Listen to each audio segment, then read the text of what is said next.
Good day po mga bayang karirista. February 1, 2026, Sunday at PJCI. Start time at 2 p.m.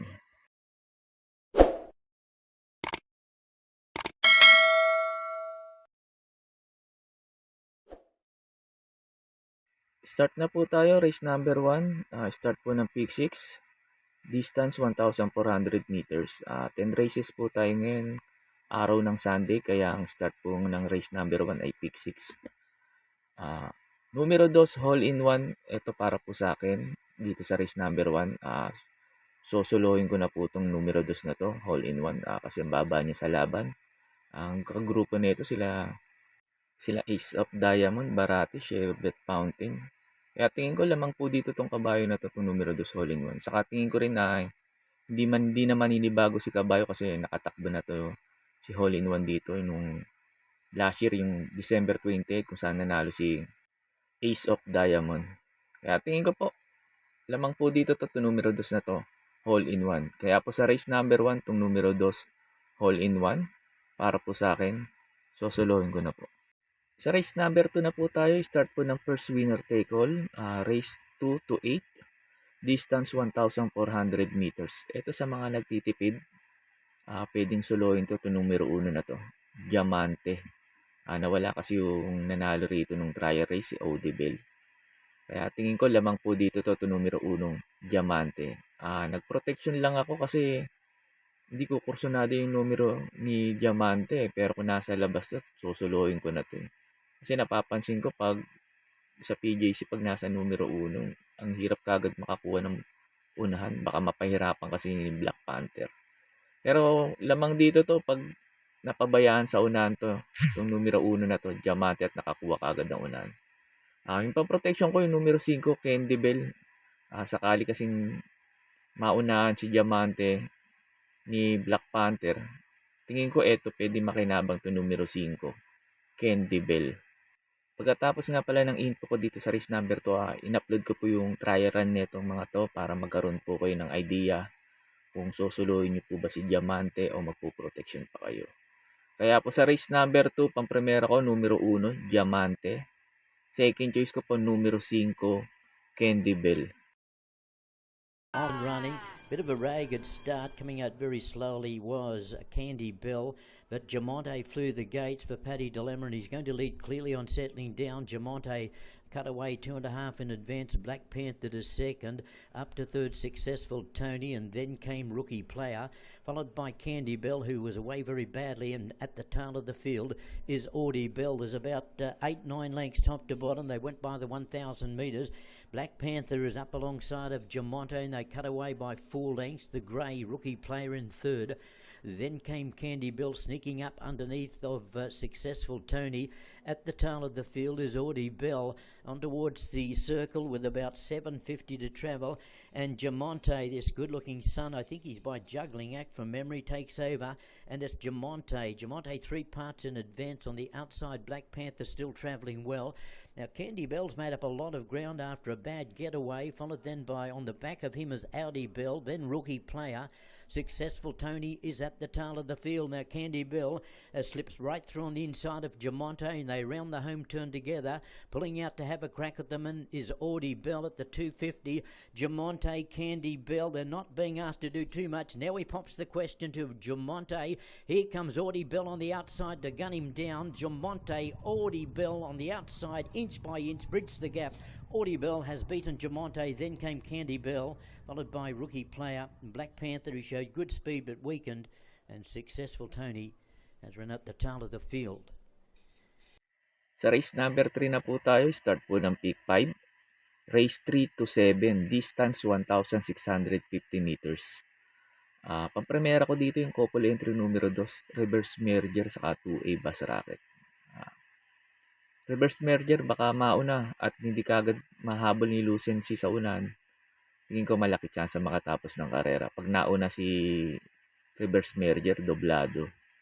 Tapos yung couple entry na naman niyang bus racket, tingin ko mag-aabang lang din to katulad last run na pinanalo nito Rumimate. Tapos second choice ko na rin yung numero G's, couple entry Resonant, saka pa 10A every 4 years. Resonant, napaaga lang yung remate niya. Tingin ko, ngayon makakalkula na kagad ni Sarati na neto kung paano parimatiin.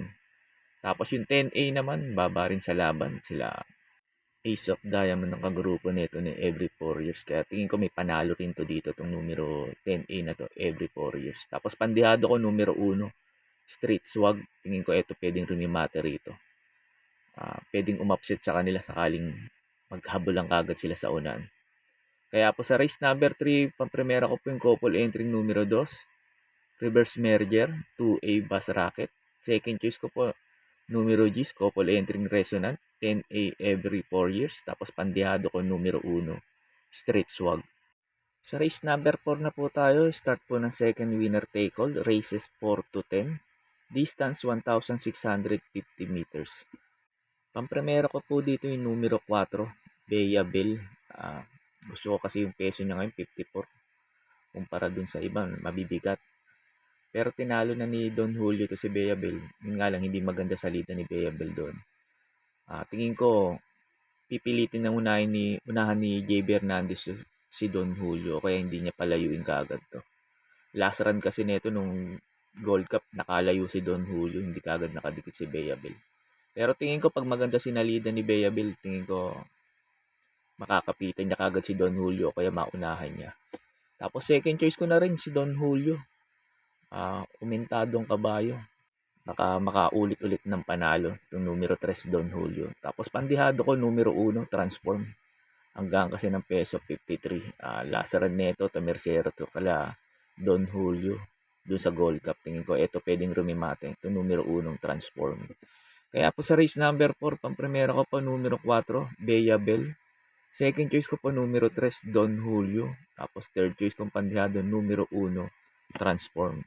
Sa race number 5 na po tayo. Second set po ng pick 6, races 5 to 10, distance 1,400 meters. Pampremera ko dito numero 6, War Emblem. Ito last run nito, maganda tinakbo nito. Kahit first official segunda to last run nito.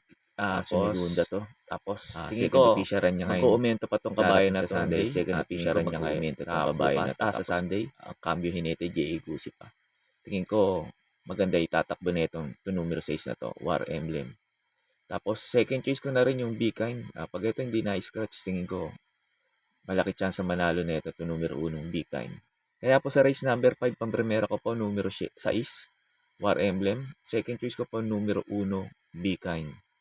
Sa race number 6 na po tayo. Second set po ng pick 5, races 6 to 10. Distance 1,650 meters. Pampremera ko dito numero 2, Midnight Bell. Hanggang ng peso. Tapos last run nito, sumigunda to kay Catral, medyo malakas lang talaga laban nun. Kaya tingin ko may panalo to dito, to numero 2, Midnight Bell. Tapos second choice ko, numero 3, King's Cup. Sakaling mauna at mapabayaan sa unahan to si King's Cup, tingin ko malaki chance na makatapos ng karera to. Itong numero 3, King's Cup. Gamay niya pa naman to, PJC. Tapos third choice ko, numero 1, Open Billing. Ito tingin ko pwedeng rumimate rito. Itong numero 1, Open Billing. Kaya po sa race number 6, pampremera ko po numero 2, Midnight Bell. Second choice ko po numero 3, King's Cup. Tapos third choice ko numero 1, Open Billing. Sa race number 7 na po tayo, start po ng pick 4, races 7 to 10, distance 1,400 meters. Pampremera ko dito numero 2, Go Aidan Go. Ito, lumabas lang to ng aparato at maganda isalida. Tingin ko lamang po dito to numero 2 na to, Go Aidan Go. So, baba niya sa laban dito. Tapos second choice ko po numero 8, Malibo Princess. Ito, gusto ko position niya, last to enter. Tingin ko baka makasabay ka agad sa mga mabibilis. Tingin ko ito pwedeng makarimate. Ito numero 8, Malibo Princess. Tapos third choice ko na rin yung numero 6, Work From Home. Tingin ko ito rin pwede rin rumimate rito to numero 6 na to, Work From Home. Kaya po sa race number 7, pampremera ko po numero 2, Go Aidan Go. Second choice ko po numero 8, Malibo Princess. Tapos third choice ko po numero 6, Work From Home. Sa race 8 na po tayo, last DD plus 1, distance 1,400 meters. Pampremera ko dito numero 8, Isla Puting Bato. Ito gusto ko position niya nasa labas. Tapos cambio Jinete, PM Caballero. Tingin ko mag-uumento ngayon tong kabayo na to at maganda itatakbo nito. Tapos second choice ko na rin numero 2, Karing Melody. Ito cambio Jinete, JA Gusit to JPA Gusit. Tingin ko maganda rin itatakbo nito. Basta maganda lang isalida nito, tingin ko ito pwedeng maka-upset kay Isla Puting Bato, si Karing Melody. Kaya po sa race number 8, pampremera ko po numero 8, Isla Puting Bato. Second choice ko po numero 2, Karing Melody. Sa race number 9 na po tayo, sa last double, distance 1,400 meters. Pampremera ko dito numero 1, heavyweight. Ito, cambio Jinete, JT Sarate. Tingin ko maganda itatakbo ngayon neto ni heavyweight. Tapos second choice ko numero 3, Lapping in the Rain. Ito, paumentado na rin tong kabayo na to. Tingin ko may panalo rin to dito, to numero 3, Lap in the Rain. Tapos third choice ko numero 2, Stripe of Pink. Ito last run nito, tercero ko lang, Graceful Keep. Medyo malakas lang yung laban. Pero ngayon tingin ko may panalo ngayon to dito, to numero 2, Stripe of Pink. Kaya po sa race number 9, pampremera ko po numero 1, Heavyweight. Second choice ko po numero 3, Lap in the Rain. Tapos third choice ko numero 2, Stripe of Pink. Sa last race na po tayo, sa race number 10, bago nga pala ako magbigay ng info ko dito sa last race, makikiusap ulit po sana ako sa inyo na sana po mag-subscribe po kayo sa YouTube channel ko at pakitap na rin po yung notification bell para updated kayo tuwing mag-upload ako ng mga infos at videos ko po dito. Arnel Racing Tips, maraming salamat po. Sa last race na po tayo, sa race number 10, last forecast, distance 1,400 meters. Dito sa last race na to, pag may mga kursonada kayo, dagdag nyo lang, medyo magulo tong last race na to, yung paratingan na to. Pampremera ko dito, numero 9, Constatic Offer. To maganda position niya, nasa labas. Baka mauna at mapabayaan sa unahan. Tingin ko malaki chance makatapos ng karera to. Itong numero 9, Constatic Offer, o kaya naisusunod din naman to, sakaling hindi mauna. Tapos second choice ko numero 5, High Intensity. Ito last run nito, napaaga lang yung remate, kaya narimatehan siya ni Super Dancer nun.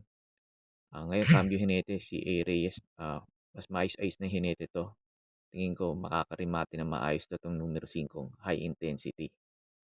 Tapos third choice ko numero 3, Carried Away. Ito maganda rin tinakbo nito last run. Hindi ko alam kung pumorkas to Mercero to last run. Pero maganda na rin tinakbo nito ni Carried Away. Kaya po sa last race, sa race number 10, pampremera ko po numero 9, Constatic Offer.